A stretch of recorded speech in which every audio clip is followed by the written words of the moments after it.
Well, welcome to the Microsoft 365 Virtual Marathon. I hope you've enjoyed the conference so far. This session, this introductory and insight session, is called The Most Productive Teams Are Empowered. And if you haven't met or seen me before, my name is Chris Hoard. I'm a partner education lead from Vusion in the UK. I love speaking at events like this. And I just can't believe I was watching the sessions yesterday. So many great speakers. I hope you have a wonderful time and enjoy this session. So just a bit of housekeeping before we get underway. The first thing is to mark your calendars for next year, because in March the 23rd to the 25th in Las Vegas, we're going to be seeing the Microsoft 365 Collaboration Conference. So you can kind of check that out online. You can go and get registered. And secondly, I just want to thank you to all of the sponsors here today and the organizing team. They've done an amazing job. When you consider 300 to 400 speakers and sessions, doing that virtually, people participating all over the world, then that is absolutely fantastic. So what to expect from this session? We're going to break it down into three parts. The first part, we are going to look at the value of using the Power Platform and Microsoft Teams together. The second part, we are going to look at some scenarios, how to do that. And the third part, we're going to bring it all together and give you some calls to action so that you can go away, get hands-on, and start right after the conference. So just again, set expectations. This is an introductory and insight session. So we're not going to go too deep into the weeds this time around, but hopefully it will give you those insights and give you those takeaways and stimulate some thinking to go back and get hands-on. So we're going to start out with this session. This session is called The Most Productive Teams Are Empowered, and we're going to define this concept of empowerment. So the word empower means to give somebody the power or authority to do something. Now, just to take some examples, we can empower individuals. So we can empower individuals to make frontline decisions and for them to be more autonomous. We can empower businesses, such as governments empower businesses with their laws and their policies. And we can also empower teams as well, which is going to be our focus today. We can empower teams with skills, with knowledge, or with tools. This word empowerment, to give somebody the power or authority to do something, is a word that Microsoft uses itself. In fact, they use it in their mission statement. We've probably heard the phrase to empower every person and every organization on the planet to achieve more. Now that's in Microsoft's mission statement. You might have heard it at a conference such as Inspire or Ignite, or you might have seen it on a Microsoft commercial. But the mission statement, Microsoft's mission statement, is their strategic approach to their corporate vision. What that means is it's not the end goal in itself. Their end goal, as you can see here, their desired future state, is to help every business and people throughout the world achieve their full potential. So what Microsoft's mission and vision is that they're empowering businesses and people to be more productive, and the end goal is to reach their full potential. And I like to think of this as a good analogy for the Power Platform and Microsoft Teams. By helping people start using the Power Platform, we can help organizations and teams to be able to reach their full potential. So just to outline about Teams, I think we all know what Teams is. Teams is the hub for teamwork. It brings together chat, and it brings together files, and it brings together meetings and calling, and it brings together apps. Teams, I think we're all using Teams today. 75 million daily active users worldwide, and growing at a very rapid pace. But as well as us understanding what Teams is, I think that the story of Teams is pretty familiar as well. So it started out in 2016. It originally came from Skype for Business Spaces, and after it went generally available in 2017, over the next 2 years, it won Enterprise Connect Best in Show twice. And last year in July, which was Inspire out in Vegas, for the first time we saw that number of 13 million daily active users. It had overtaken Slack, which was considered to be its main competitor. So at this point last year, it was an established leader in communication, a leader in collaboration, and a leader in teamwork. And later on that year, there were follow-ups in that it won best, or it was recognized as a leader by Gartner for unified communications, and it was recognized by Forrester as a leader for ECM. But the story doesn't end there. This was last year. So a year on, and we have started to begin to see the numbers on Microsoft Teams. 93 out of the Fortune 100 companies are using Teams. 650 organizations with more than 10,000 users. If we look back to last year, they only had 150. That's a massive jump. Teams is now used in 181 markets and in 53 languages. It's added another 9 languages in the last 12 months. That's amazing in terms of accessibility and inclusiveness. But the most amazing numbers are the rate in growth of those daily active users. 20 million in November 2019. We saw that was 13 million in July. So it's then grown to 44 million in March of this year. And as said, just this month, 75 million daily active users. And if we look at some of the other stats, they're absolutely astronomical. From that period of November to March, that was a 120% increase in usage over 4 months. In 7 days, it grew by 12 million users. That is astronomical in terms of scalability. And if we break down one of those workloads, we're going to look at meetings and calling, 900 minutes of meeting and calling every single day. The success, I think, of Teams is unparalleled in Microsoft history. And just this week, Jeff Teeper, who has now taken over Microsoft Teams, came out with the article that Teams, they're looking to be bigger than Windows. So big plans for Teams. So what is fueling that growth? Well, if we think about over the past 12 months, we can look at all this functionality that they've added to Microsoft Teams. Microsoft have a lot of development weight behind Teams. They know that it's successful. And so Microsoft are giving users what they want in terms of, let's have a look at the top one, private channels. That was the highest user voice of all time up until the time it was completed, with 25,000 votes on, people wanted to see those private channels in addition to the standard channels that they already had. We've seen a client for Linux. We've seen shared system audio in live events, network planner, information barriers which prevent users communicating within their own tenant. We've seen a much enhanced app catalog. We've seen the deployment advisor. I'm not going to drain all of these things because I'm pretty sure that you are aware of them through reading those monthly blogs by Microsoft. But the functionality adds have just come, and the cadence has been unbelievable. In addition to those functionality adds, there are other factors. As we see down the left-hand side, Teams resonates. If we go and have a conversation with an organization about Teams, people are very receptive to that. Thirdly, Teams is at the center of Microsoft's strategy. That has been, said for at least the last 18 months. And many people use Teams as a proxy to other applications within Microsoft 365, such as SharePoint and OneDrive. Fourthly, Teams has an absolutely massive community and they're probably one of the most ardent communities in the Microsoft world. If we look at the Microsoft tech community, there's close to 150,000 members of the Microsoft Teams community, which is second, I think, only to the Office 365 group on there. And finally, and which has probably fueled growth, unlike any other factor, has been COVID-19. Now, I did consider looking into that a bit more, but I don't think we need, given the nature of this, to look into the stats on COVID-19. But we all understand how it's changed our lives, and we live in unprecedented times.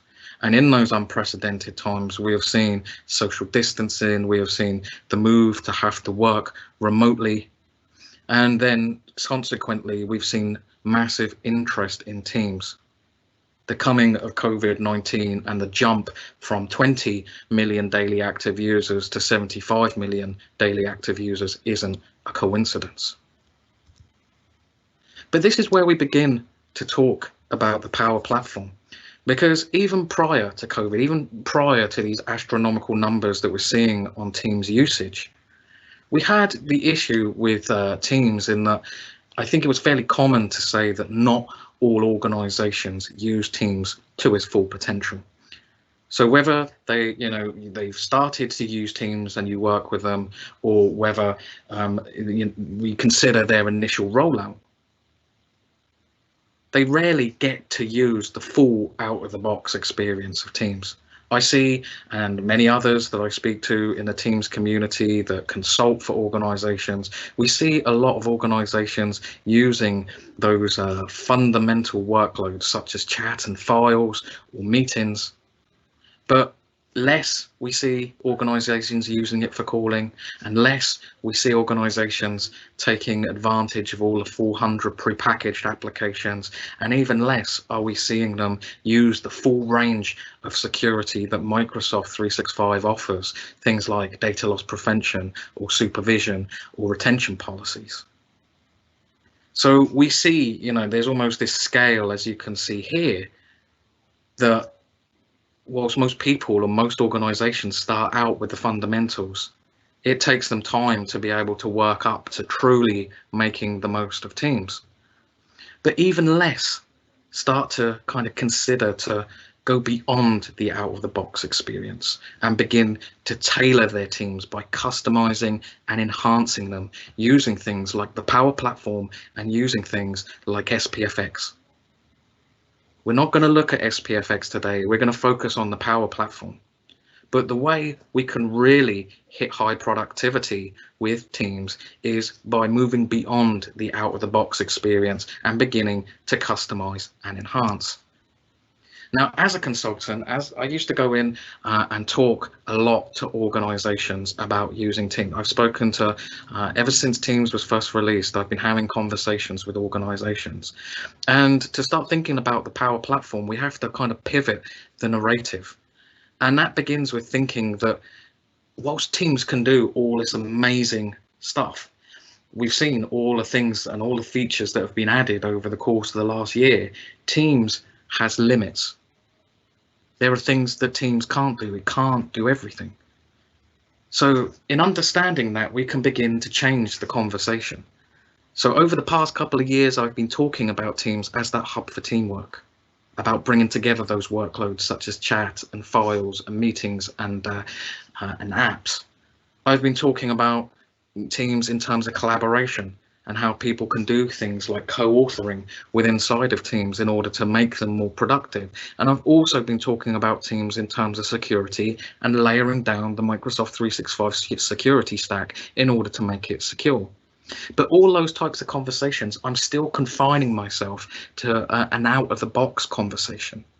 I'm not even touching on being able to customize and enhance. And this is where the Power Platform comes in. So when we talk about Power Platform, we can talk about it in 4 different ways corresponding to each of the parts of the Power Platform. So we can start having conversations on Power Apps and how we can act on business needs. So we identify a business need that isn't solved by Teams out of the box, and that automatically leads on to talking about how we can start building low-code, no-code applications to be able to put into Teams to fulfill the business need that isn't out of the box. Secondly, we can start talking about things in terms of automation and using Power Automate. What is it that people do in Teams that takes a long time to do? Not just in Teams, but the applications behind it like SharePoint and OneDrive. How can we start freeing up time for people so they can focus on more productive and creative work? We don't want Teams to be a time sink and a grind for the individuals in the team. Thirdly, we can start talking about it in terms of analyzing the data that is housed within Teams. I can't even begin to tell you the amount of time that I've spoken to an organization and they hold their data in Excel spreadsheets in the file tabs in Teams, and that's how they work with that data. But with Power BI, what we can do is we can begin to visualize that, and we can begin to create dashboards and reports that we can feed back into Teams to make better data-driven decisions. And in terms of the Power Virtual Agents, we can begin to start thinking about creating bots that can answer questions that we often have to answer every day within the team. And again, cut down on the time that we need to be answering the questions, those kind of very easy to answer questions, and focus on the work that we actually need to do. So it's all about beginning to pivot narratives from what teams can do to what teams can't do. And what teams can't do, we can begin to customize and enhance on top of the out of the box. And that creates a more productive team. Now, for the rest of this talk, what I'm going to do is going to show you some scenarios of how that can be done. And I wanted to think of a creative way that I could show that to you. So I'm kind of doing this like a thought experiment, like a challenge. Here is my team. This is my team within the business. We all work for a business together. And I got around with this team and I asked them, what does Teams doesn't do that you would like to see? What would enhance your team's experience that it doesn't do out of the box? And I got 6 responses from the team. So from Adam, he said, Teams doesn't have the ability to let us know more about members of the team. It would be good to see their bios and their current responsibilities. So we can see contacts within Teams, but we can't see very much about those contacts. It would be a far richer experience if we could understand a little bit more about the members of the team. I talked to Amanda, and Amanda told me we really could do something that helps us capture the meeting, as people always don't send follow-ups. We can potentially use meeting notes, but there could be better ways that we could do that, and we're going to show you an example with the Power Platform.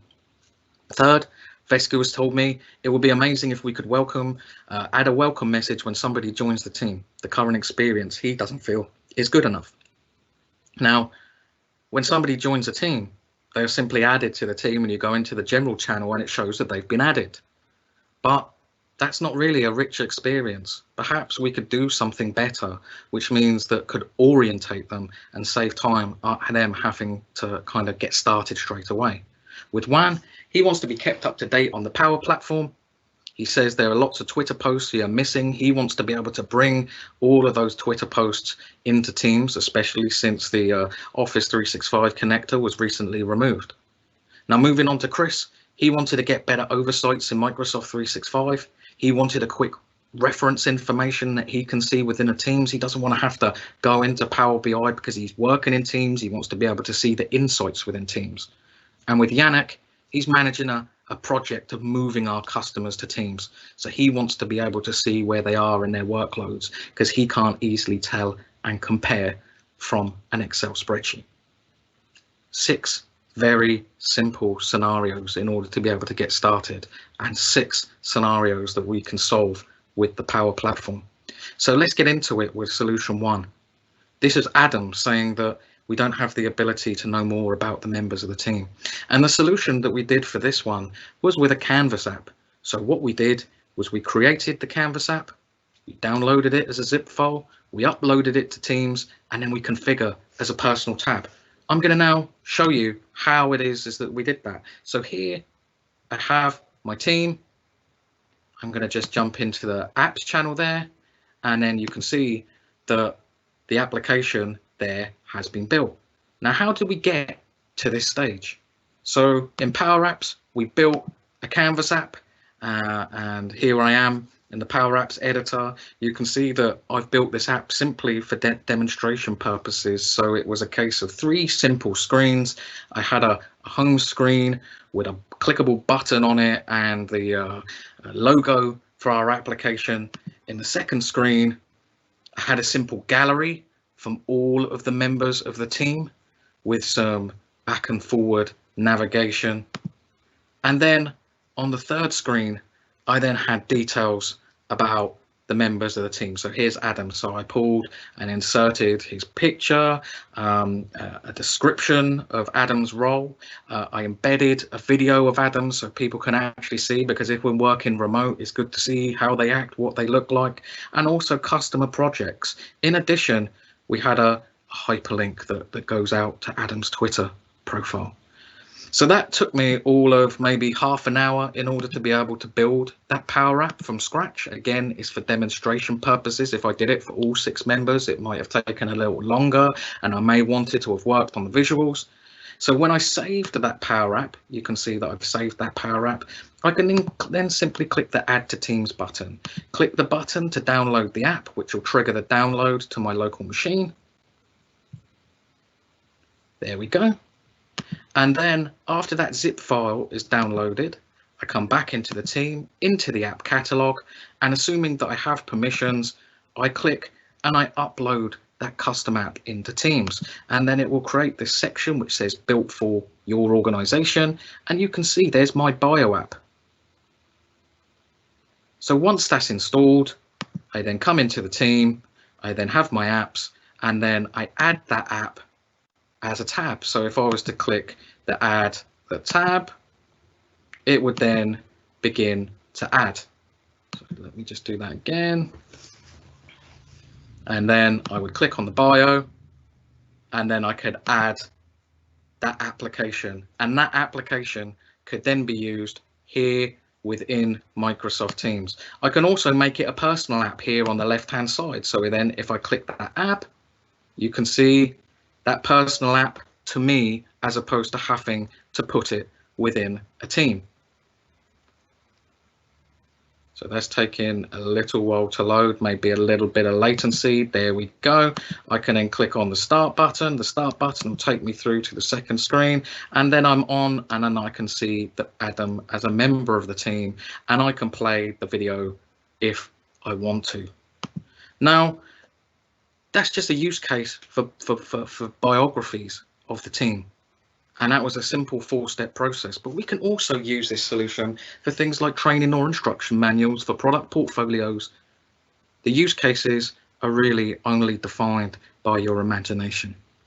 So that's a quick and easy way how we can use the power of Power Apps so that people can, for team building purposes, for orientation purposes, if they get to know more about them, then they will work better together, they will become more productive. Secondly, we can always use an existing Canvas app. So this is similar to the first, but what we're actually doing is that we're getting our application from elsewhere. Now, there is a vibrant Power Platform community, as vibrant as the Microsoft Teams, and people build these Power Apps. And here is a Power App that was built by Reza Durrani. He's an amazing guy who builds his Power Platform applications. And you can see that this is for meeting notes. He's built an app here. So what I would do is I would download this MS app. So that would be the first stage. I then open, once I've downloaded it, I would then open up that app. As you can see there, I've uploaded that into Power Apps. If I then go to edit that application, I can then look at it. So that's just going to fire up.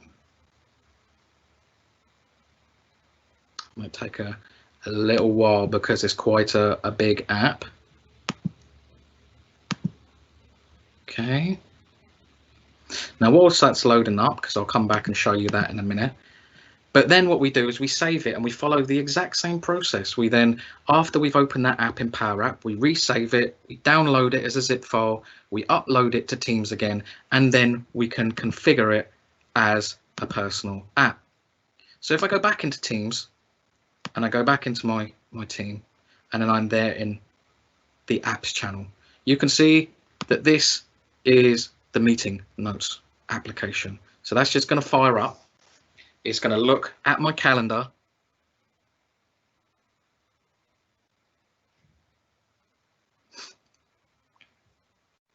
Okay, so it's just getting the data.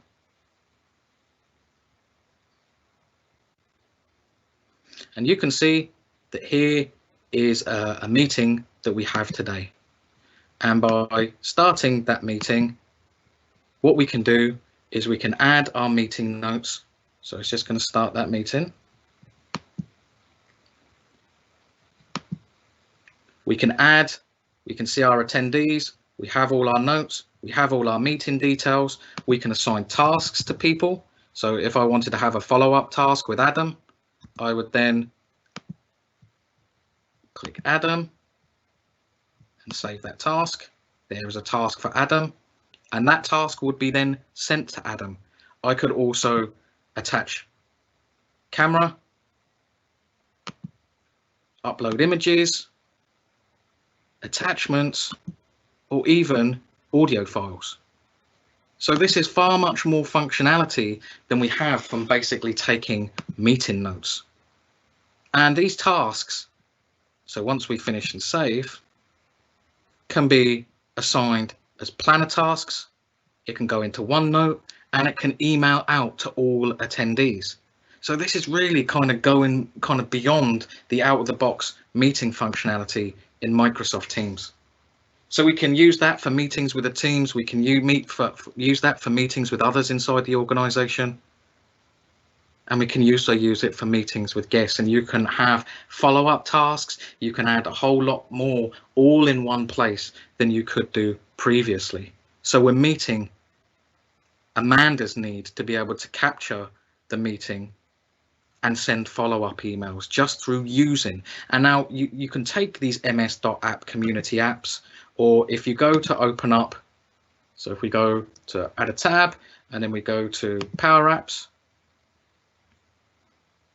if you've not started using Power Apps, then I would recommend go into the sample apps that are in Microsoft Teams. And once that loads up, you will then see that there are 50 odd applications in there that can get you started. See how you can work with them today. See how you can build on top of Microsoft Teams. Each team will differ between team and the other team inside your organization. So you can begin to use Power Apps to start to tailor those teams for what their actual business needs. Now, just quickly before we move on to Power Automate, we need to be able to get ready for Power Apps in Teams, and we do so within the Teams Admin Center. So inside the Teams Admin Center, if I go to the Teams we go to this section here within Teams Apps, in the Manage Apps, and if we go to the org-wide settings, so that should show up, then our ability to be able to upload those apps is determined here under the Custom Apps menu. So we need to ensure that we swipe that on and save. It is also defined by our permissions. So within our policy, who, if we were allowed to actually use those applications, they're defined by the permission policy, and we can define permission policies for specific groups of people inside our organization. So we can create different app permissions policies. So if we've built some of those custom apps and only certain people in the organization need to use them, then we can create a second app policy with permissions to those apps. And then lastly, in terms of the setup policies, these setup policies determine what you see in the app rail on the left-hand side of the screen within Teams. Now, I want everyone inside the organization to be able to see that bio app. So I've set it in the actual setup policies. I've also permitted them to upload their own custom apps. So within Teams, that bio app, so I did that about an hour ago, and if I was to log back in a few hours, that would there and then appear here on the left hand side by default. So by using these app policies within Microsoft Teams and have an understanding of them, we can then use them together with Power Apps and use Teams as a delivery mechanism for the apps that we need for our business needs onto each and every one of our teams. So 3 calls to actions on Power Apps. Leverage the sample Power Apps and community apps to get started. Don't feel like you need to create those Canvas apps from scratch. Secondly, identify and foster makers inside the organization. If you have developers, if you have very kind of creative people inside your organization, work with them on trying to build some Power Apps and see how it goes. If somebody's saying that there is a big need inside the organization that Teams doesn't fulfill, again, get them to see if they can try to build something in Power Apps. And thirdly, continue learning, because there's so much good stuff out there on Power Apps. Continue with Microsoft Learn, continue with and take your Power Platform Fundamentals certification. It's really kind of in line with what we're talking about today, and it will get you started. It will get you hands-on. So we move on to Power Automate and Solution 3. So we have Vesku that was saying that it would be amazing if you could add a welcome message to the team. Now this was in a blog that Vesku did a few months back. I mean, Vesku is a very prominent MVP and writes a great amount on Teams, and this was from one of his blogs. It was it was the one that people were really feeding back on and saying how well this has gone down for their organization. So I wanted to use it today. So if we want to give somebody a welcome message within Teams, we would use Power Automate, and so we would build that flow, okay, and then we would convert it to a team flow, and then when we add a user to a team, it would give them a welcome message. Now I'm going to show you how we did that. So if we go into Teams and then we come into this section General, because this is where I've piped up. So if I scroll up here, I'm just going to scroll up and scroll up a bit more. I might need to go quite close to the beginning to see if I can get one of these, because I will show you why this has a lot of Twitter feeds in a second. Okay.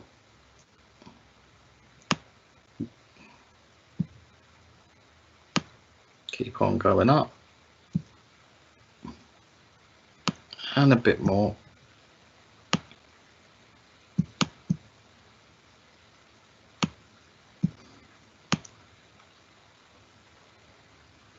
There's obviously been a lot of tweets from Power Automate since I last set this up, so maybe I'm just going to go ahead and I'm going to actually create one, and I'm going to go and show you. So I'm going to add a member to the team. So here we go. I go into my team. I'm going to go add a member.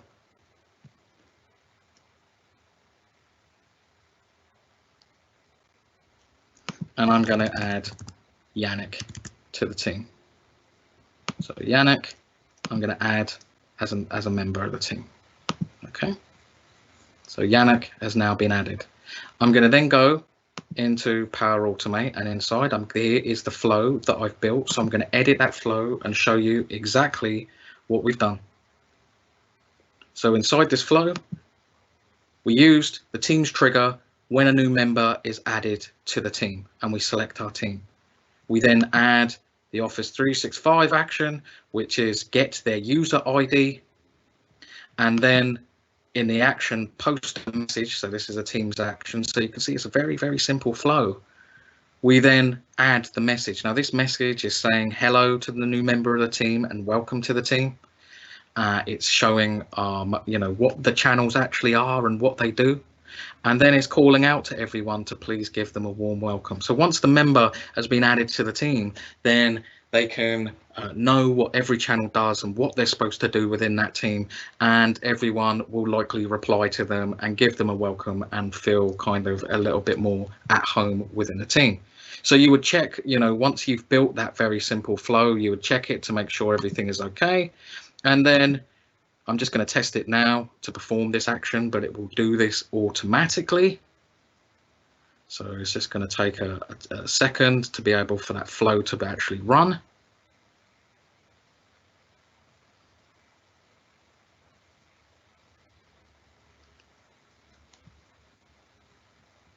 So it might take a few moments just to note.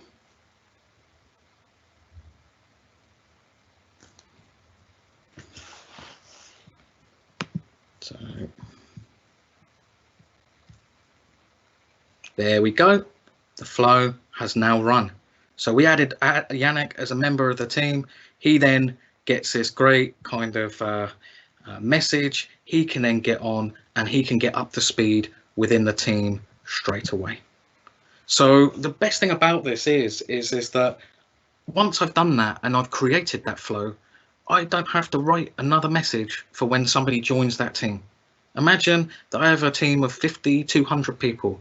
I don't have to spend the time writing 50 or 200 personalized messages, not because I don't want to, but just because it's not an efficient use of my time.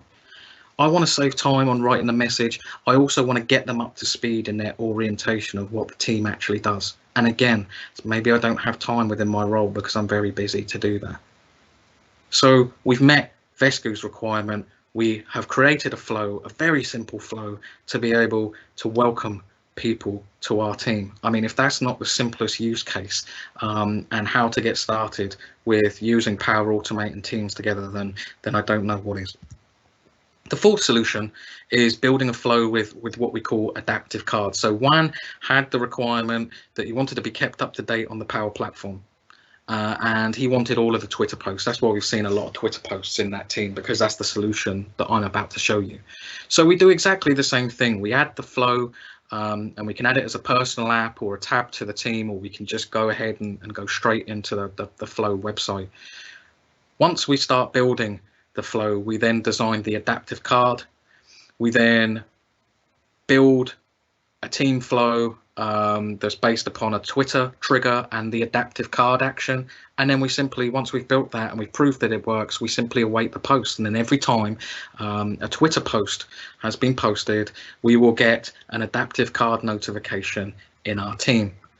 Let me go and show you how to do that. So that is what it looks like there at the top of the screen. It looks pretty much like what the old Twitter connector looked like in Microsoft Teams before it was retired. So every time Power Automate is tweeting, we are getting that in our team. And if we click out, to view that tweet, it will take us to the tweet itself, right at the top. Or you can go and have a look at the user. And how we did that, I'm going to jump into the, again, to go back. So if I go to my flows, I'm going to go into the team flows. You can see one that I've got a Twitter post. So I'm going to edit that.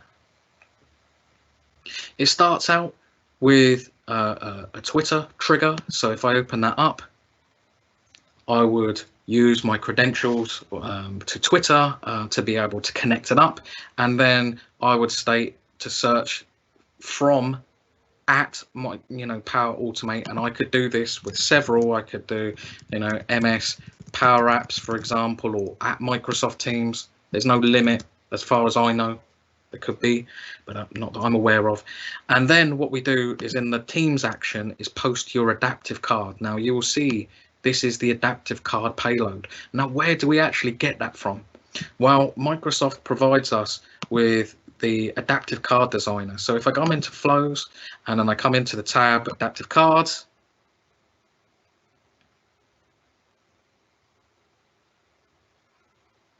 so this here you can see this is the adaptive card designer. And if it's very simple. If you're wondering how you get to this adaptive card designer, just simply put it in your browser, adaptive card designer Microsoft.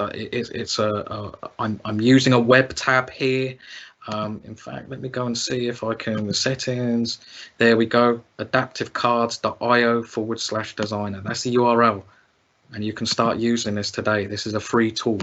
And when we come into this adaptive kind of card designer, we would select the host app. In our case, this is Microsoft Teams, and I'm Microsoft Teams using it in light mode. And then it will give us and show us what that card will actually look like. So you can actually preview. And then you will see the payload right here at the bottom. And it's that payload after you've created that card that gets then put into your adaptive card action within Microsoft Teams.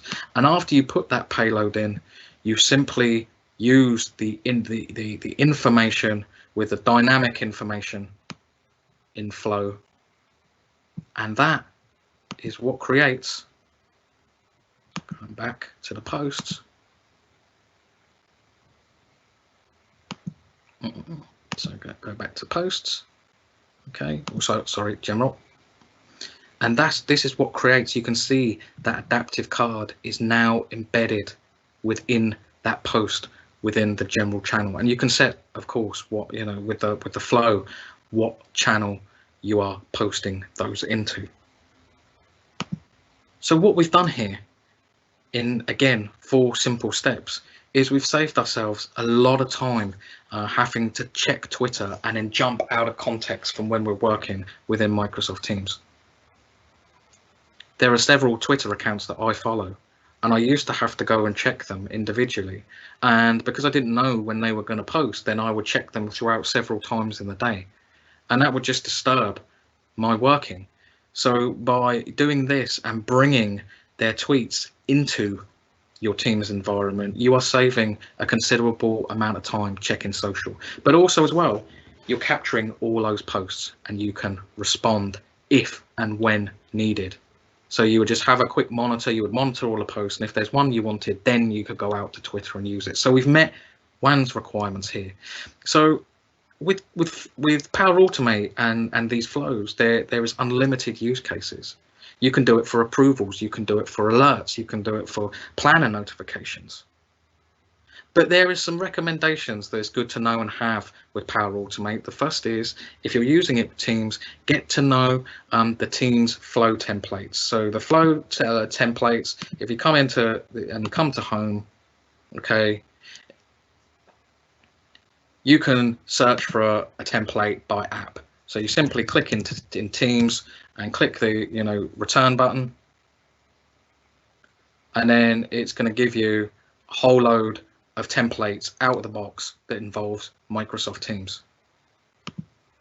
Secondly, get to know the Teams triggers and actions. So if we're building a flow, what are the triggers that you can begin to work with in Teams? Thirdly, the applications that you use in Teams. We use SharePoint and OneDrive, but what other applications are we bringing into our Teams, and do they have flow actions between them and the other apps in Teams or with Teams itself? Fourth, get to know how to build a flow. There is lots of great stuff out there on YouTube and Pluralsight and Udemy and the other public video platforms. And finally, get yourself a test environment. CDX platform, which is demos.microsoft.com if you're a Microsoft partner, or a 30-day test account, and then get hands-on. I can't ever emphasize that enough. So 3 calls to action: test and build those flows, perform a time and motion study with the team. What's taking them a long time to do in Teams, and then can we put that into a flow? And then thirdly, same as Power Apps, continue learning with MS Learn and the Power Platform fundamentals. Now moving on to the last section, this is all about Power BI, and we're going to look at this scenario with Chris. We need to get better oversights on adoption in Microsoft 365. He needs to quickly reference that information. Well, this is a quick 5-step process. We install the Microsoft 365 usage analytics in the Power BI dashboard. So we do that by, inside the Microsoft 365 admin, we come down to reports, we come down to usage. And in the left-hand side, right at the bottom, we'll have Microsoft 365 usage analytics, and we need to ensure that that is turned on. In most environments that I see, it's still not even been initiated, but we need to be able to turn that on so that Power BI can pull our usage analytics. Secondly, we enable the use of Microsoft 365 data, okay, in the admin portal. Sorry, that's what we've just done, but we install the Microsoft 365 usage analytics in Power BI. So if I go to the right-hand side and then I go in Power BI and then go to apps, we need to make sure that that is installed. And we can get that app simply by clicking in the top right hand on Get Apps.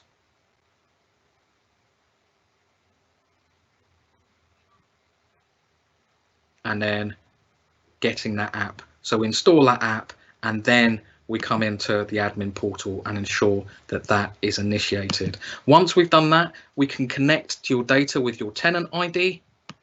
So we go to Azure Active Directory. So this is gonna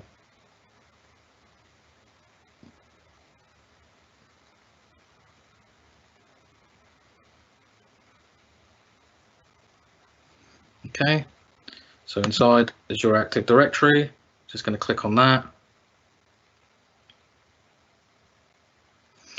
In the overview, you would actually get your tenant ID. So our tenant ID is right there at the top in the overview. And then we would plug that into the actual app itself. So when I come to this apps and I go to the, so after I've installed the app, it will create me a workspace, and after it's created me a workspace, I will then connect that data to my tenant ID, and then it will start pulling live data from my Microsoft 365 environment into a dashboard and report. Then once we've created that dashboard and report, we simply come into Microsoft Teams, and if I go to dashboards, and then I go to the Microsoft 365 usage analytics, so this is going to fire this up. So this is the report that's actually loading up.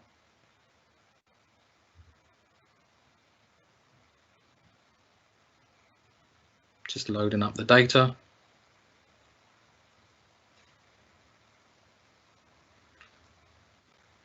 We can see all of the adoption for all of our services right the way across Microsoft 365. This is actually going to give us some metrics. Now you can see that I haven't got a test environment of those numbers. This is just seeded with pre-populated information.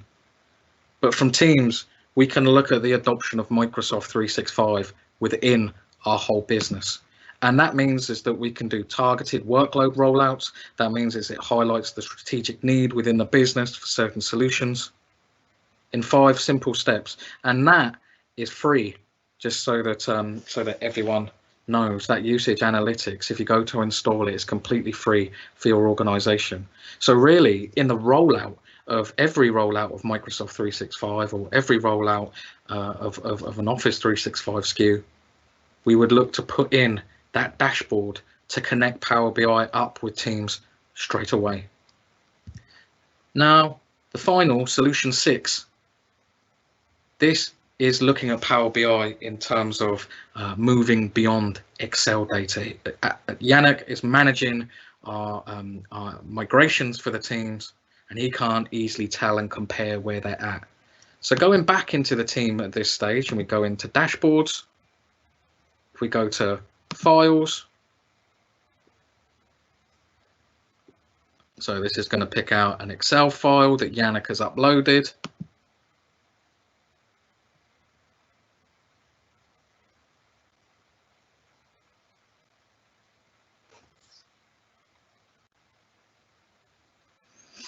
So when this decides it wants to load up.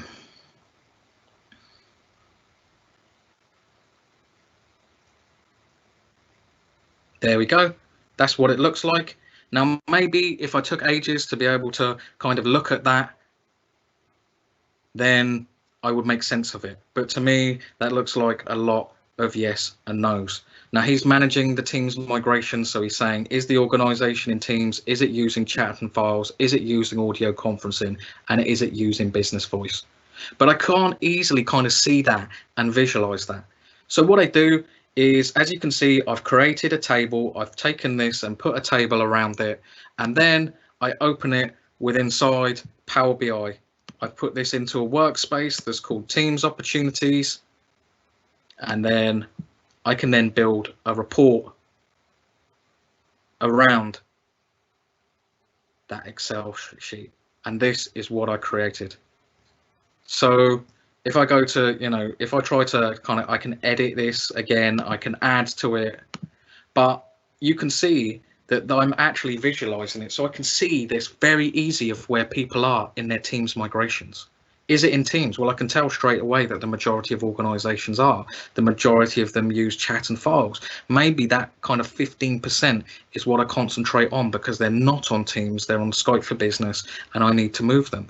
I can see that far much more people are using chat and files than they are against using the full business voice solution. And the cool thing is about this is that I can slice and dice this data as well. If I wanted to take a particular customer and I click that there, which is customer 15, then it will show me and it will change. And if I click on customer 16, they clearly need some work. So we would probably prioritize that customer. But then in terms of adding it to Microsoft Teams, we would come to the team and then we would pull that back as a tab within the team so that all of the team could see where we are in terms of our team's migrations, and they could easily visually see and probably come to the kind of the same thinking as us and what it is that we need to do. So the solution in terms of Yannick, we can create our targeted migration strategy, but it gives us focus, metrics and goals, and it highlights which customers we should be spending more time on in terms of pushing their digital transformation. But overall, it helps us make better data-driven decisions within the team. As you know, if we were all in a meeting and we didn't have that data within teams, it would be, imagine it would be us arguing amongst ourselves over which ones can be prioritized and what we think is happening as opposed to what we know from the data. So 3 calls to Power BI: get hands-on and start building reports from simple Excel spreadsheets. It doesn't have to be, plugging in SQL databases straight away. Try it out with Excel and see how you can visualize your data. Secondly, push for that culture of data-driven decisions. Don't let it be just about opinion or emotion. Try to get it down to data-driven decisions so that we can make the right choices. And again, focus on continuing learning with Microsoft Learn and Power Platform Fundamentals. I can't emphasize that enough. It's a great course. I teach that course, and I know many other MCTs do. It gets you a baseline understanding of the Power Platform. And just to finish up, we can combine all 3. We've looked at 2 scenarios for Power Apps, 2 for Automate, and 2 for Power BI. But we can combine. And the best example of this is have a look at the Crisis Communications application. That's came out recently. It's 2 Power Apps, 3 flows, and a Power BI dashboard. All the data housed within SharePoint.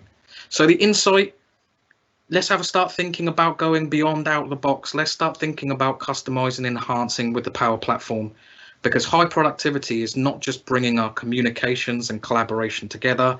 It's making apps based upon business need. It is automating those low-level tasks within teams, and it's making better data-driven decisions. All, as we have seen over the past 50 minutes, can be done in teams. So the calls to actions, bringing them together, we've talked about them throughout. The top 3, get hands-on. The middle 3, create a culture within inside your organization, identify the makers, perform time and motion studies, and push for a culture of data-driven decisions. And then continue your learning, get certified, and then expose more and more.